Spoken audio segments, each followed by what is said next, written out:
Right then, good evening, everybody. Thank you so much for joining us this evening for our webinar.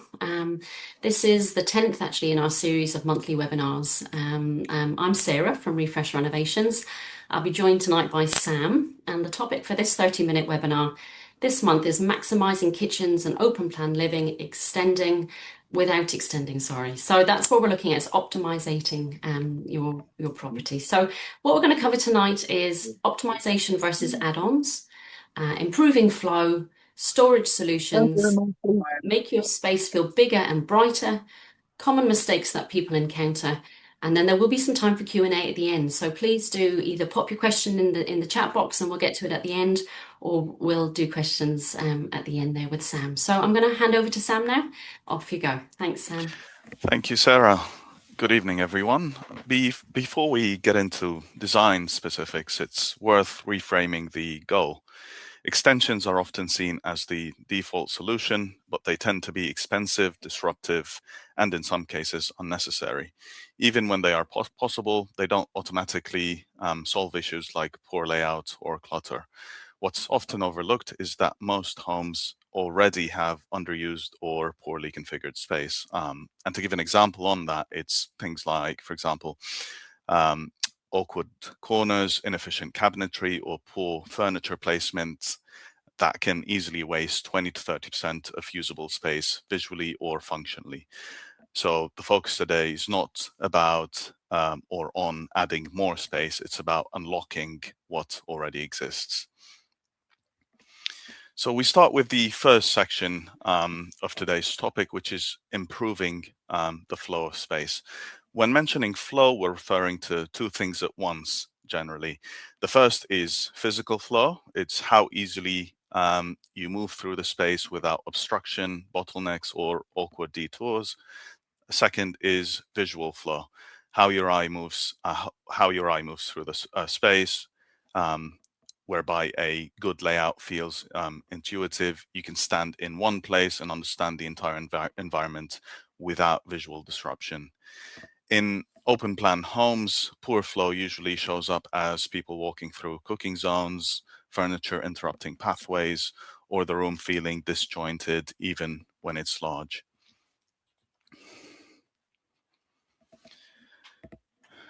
One of the biggest misconceptions about open plan living is that it should feel like one continuous space with no separation. Whereas in reality, successful open plan design relies heavily on subtle zoning. A space is typically divided into three core zones. The first zone would be the working zone, which is usually in the kitchen area.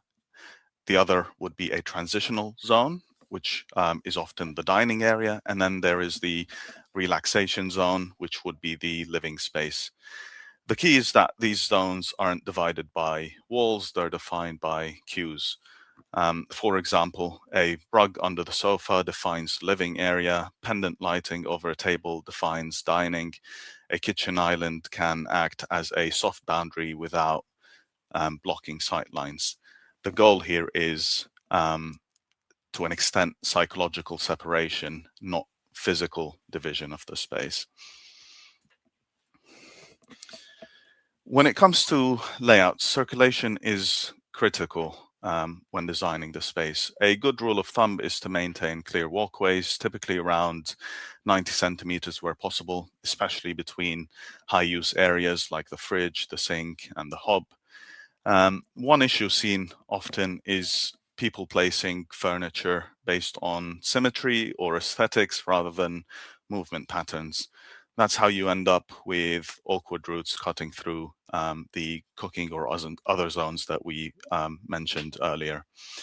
Instead, we need to think about how people actually behave and use the space, and that is, through three very basic questions, like where do they enter the space, where do they naturally walk to get from one zone to the next, and where do they pause or gather. And here, for example, is with social interactions when hosting friends and family.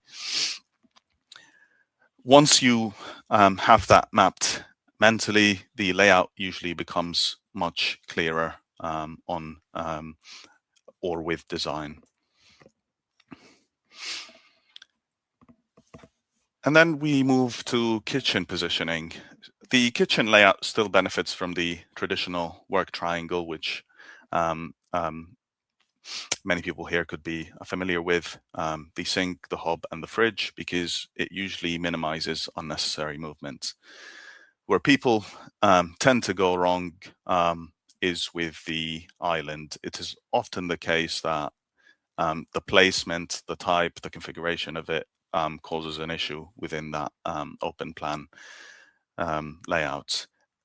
An island can be brilliant for storage, for seating, for preparation, uh, but again, only if it supports movement.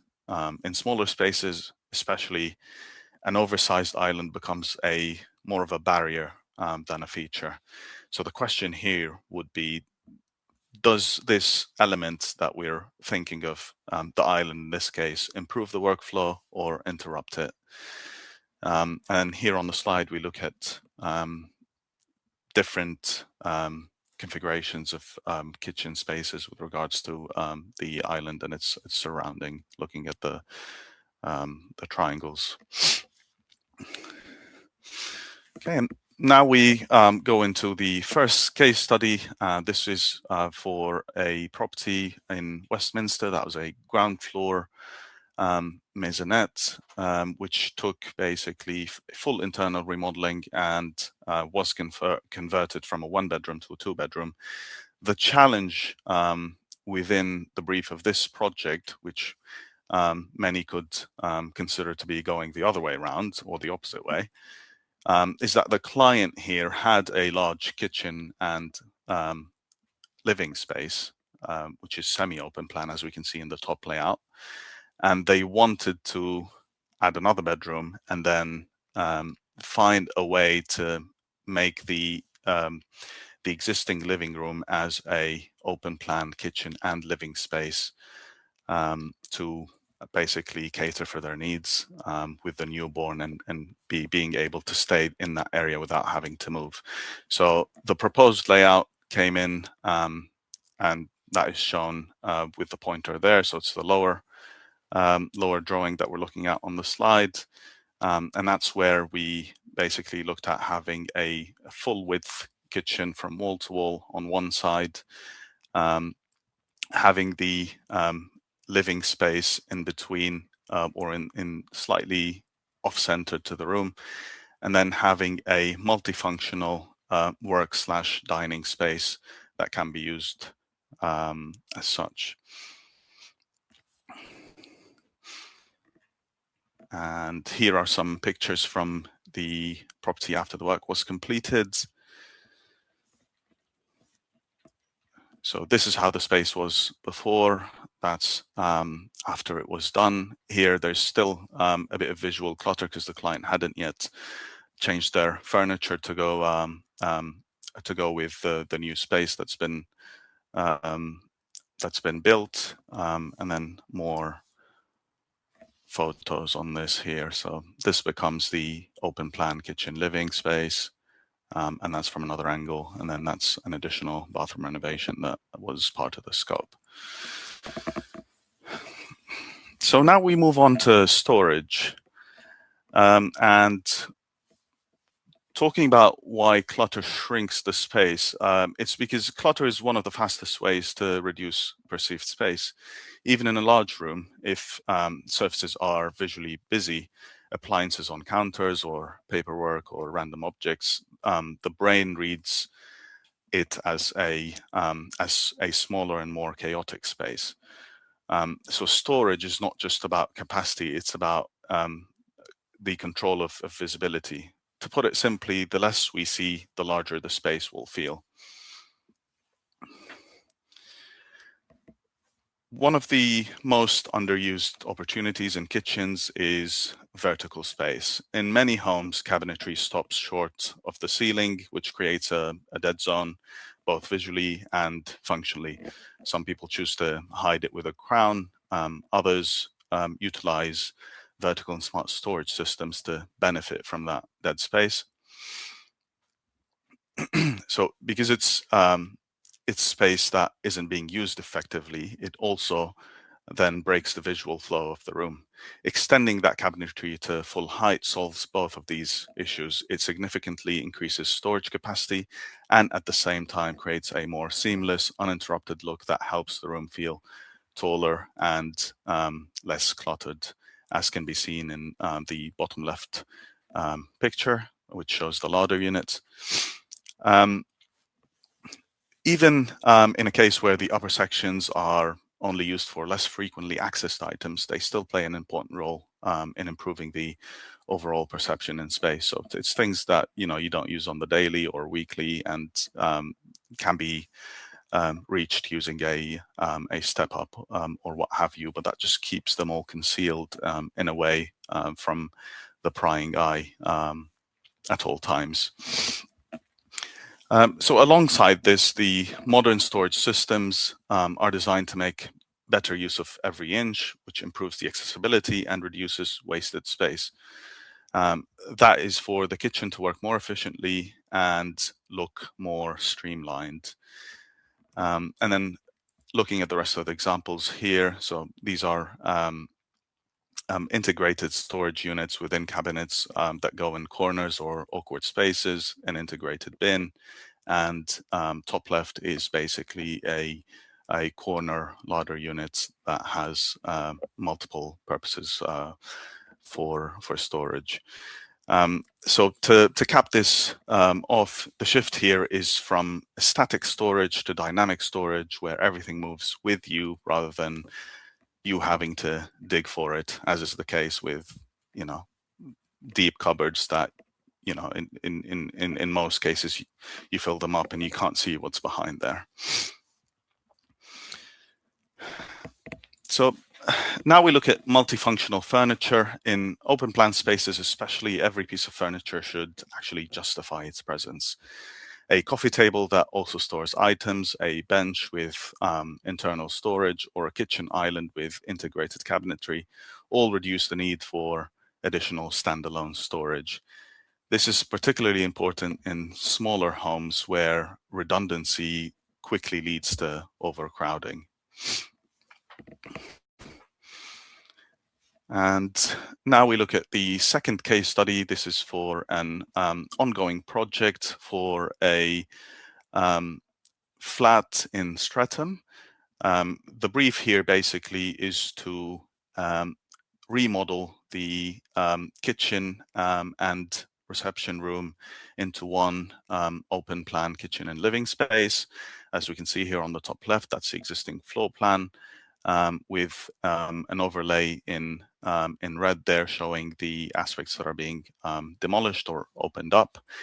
And then going to the proposed layout on the right hand side here, that shows the new chosen layout that basically caters for an L-shaped kitchen with a continuance of kitchen cabinets and worktops on the opposite side, having that dining table in the middle as a transition zone, and then the reception part there, or the informal lounge, would become the relaxation zone, as we've dubbed them earlier.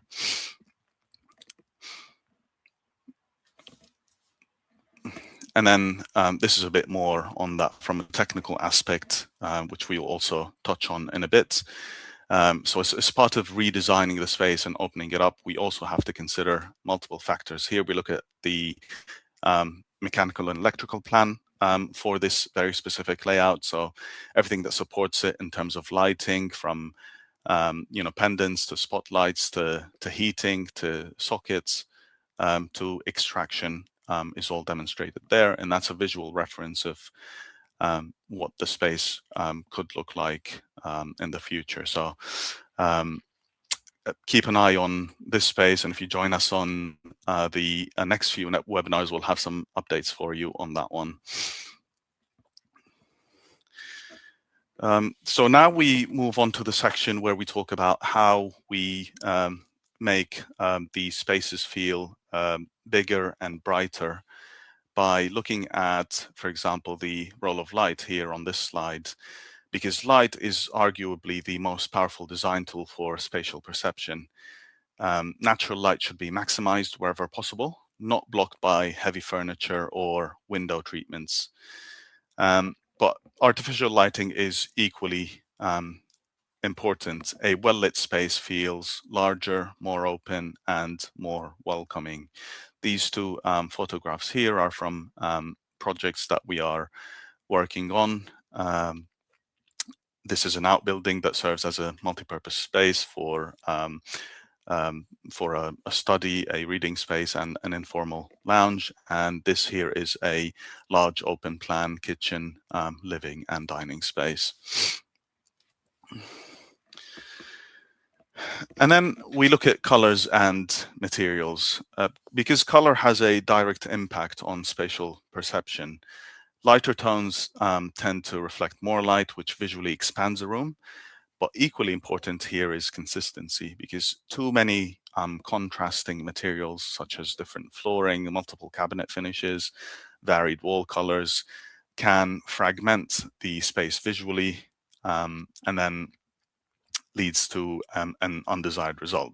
So this is why consistency creates cohesion, and cohesion creates that perceived space that you are looking to achieve. Visual continuity, as we look at this section, so this render that shows a section of a property that we are also working on at the moment, is about guiding the eye smoothly through a space. When your sight lines are uninterrupted, for example, you can look from the kitchen straight to the living room or living area. The space will feel larger than it physically is. And this is why open plan layouts work so well when designed properly. They extend perception, not just the square footage. And then going back to this this image here, as part of the client's brief for their reimagined property, what they wanted is to be able to step in through that front door and be able to have a clear line of sight all the way to the kitchen and that back door. And that's what we've achieved through that design. And now we look at lighting layers. A strong lighting scheme typically has 3 layers. There's ambient lighting, which is usually for general illumination. There is task lighting, which is for work areas. And there is accent lighting for depth and atmosphere, as presented in the 3 different images on the slide. When these layers work together, the space feels dynamic rather than flat. And to give an example, using under cabinet lighting can make a kitchen feel lighter and more floating rather than grounded and heavy. Not to mention being able to see what you're working with, especially when you're using dangerous equipment such as knives.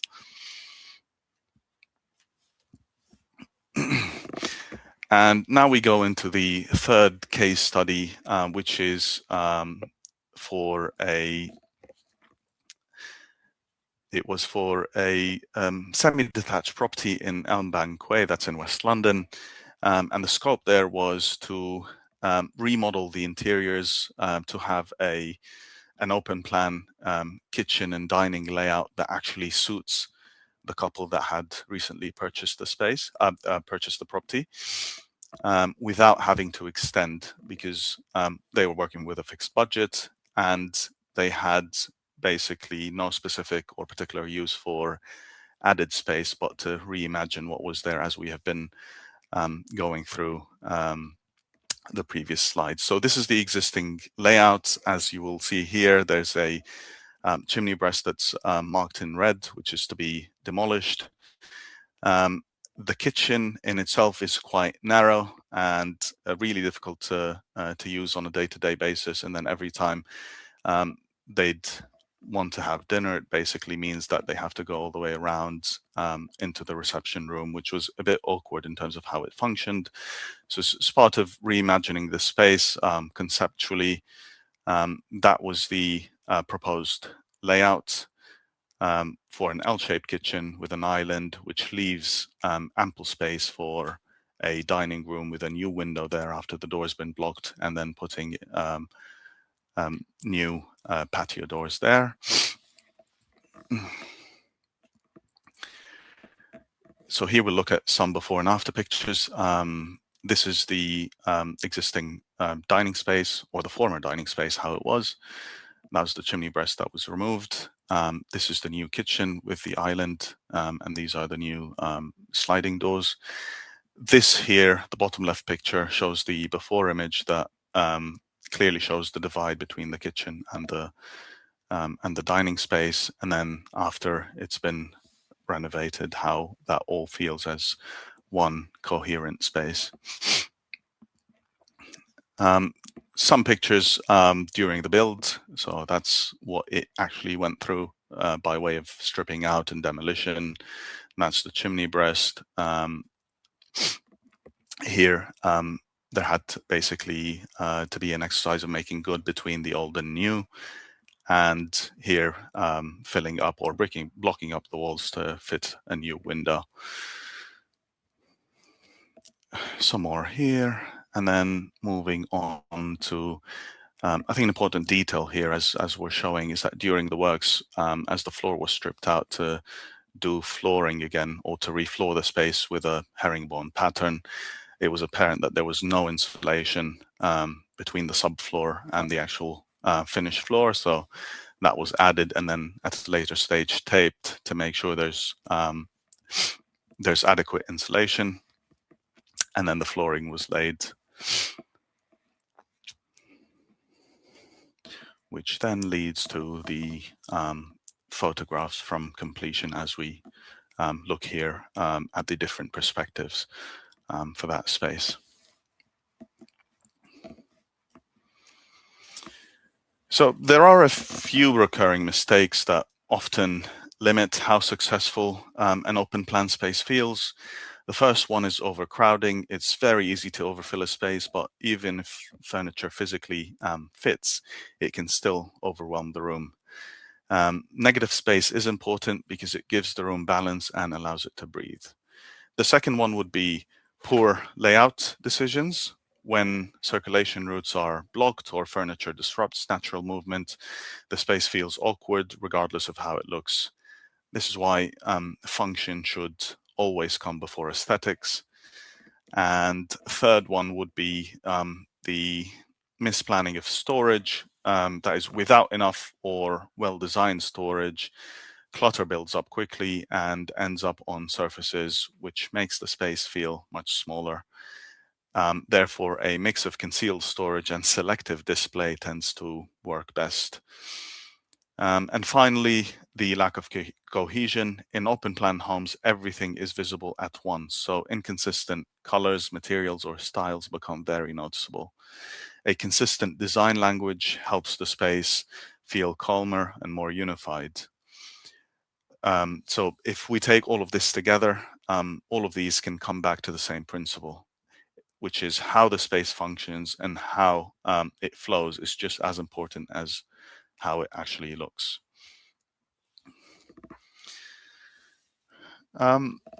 So this is here a slide on the typical home renovation journey.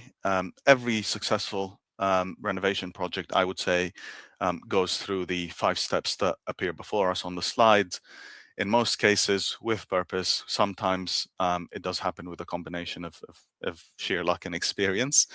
But as a design and build company delivering end-to-end renovation projects, our 5-step process was created with a focus on managing the entire process from concept through to completion, with clear pricing and structured delivery in mind. And also an emphasis on having a clear scope, a defined budget strategy, strong project management, and ideally single point of contact. Mitigates risk, controls the cost, and keeps project delivery on track and to the required standard, and helps with avoiding these mistakes that we've mentioned in the previous slide. So by way of wrapping up our webinar, we've wrapped up our participation in the Ideal Home Show, which was on for 10 days, and that was finished on Sunday. That was last Sunday. We've also got an upcoming event in Excel London, which is the Grand Designs Live. We will be there from the 1st to the 4th of May, and we will be at stand B30. So please do come out to see us, to see what's new in the home renovation sector, and we'd love to have a chat with you. Back to you, Sarah.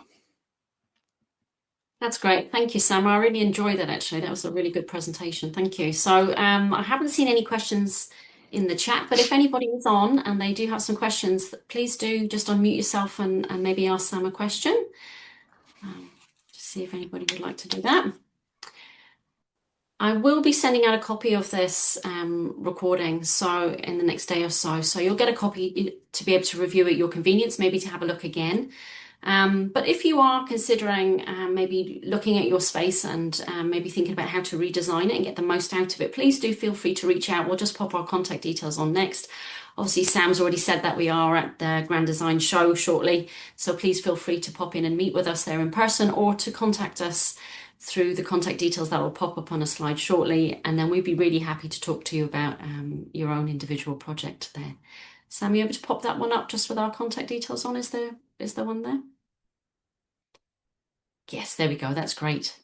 Awesome. So if you would like to reach out, that would be awesome. Sam would be delighted, I'm sure, to be able to talk to you in a bit more detail. But thanks so much everyone for joining us and have a great evening.